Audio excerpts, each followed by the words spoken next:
Session 5 Summary, Council of Jerusalem, Part 1. In this first part of the Council of Jerusalem, we're sort of setting the scene and the timeline of what's going on and when this letter to the Galatians was written. There are two views, opposing views, of Galatians chapter 2. When Paul said we went up, we had this meeting about the Gentiles that were getting saved. When did that take place? Two views. The first view is that it took place in Acts chapter 11 verse 29. There was a famine.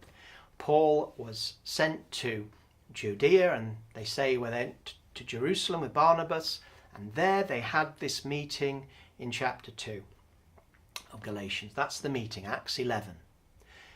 Then before the Council of Jerusalem in Acts 15, Paul falls out with Peter in Antioch over what to do with eating with Gentiles.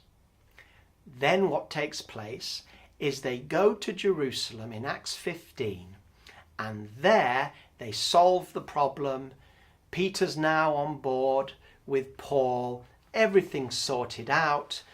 The letter of Galatians had been written before the Council of Jerusalem, and all the letter and the problems in the letter of Galatians were solved in Acts 15. That's the first view. It's the wrong view.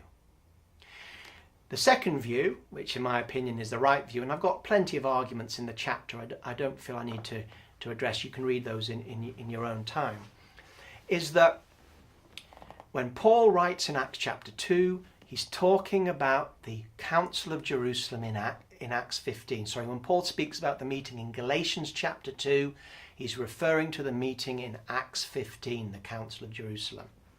And that his argument with Peter was after the Council of Jerusalem, which had sorted out the fact that the Gentiles didn't need to be circumcised, but hadn't addressed properly the food laws.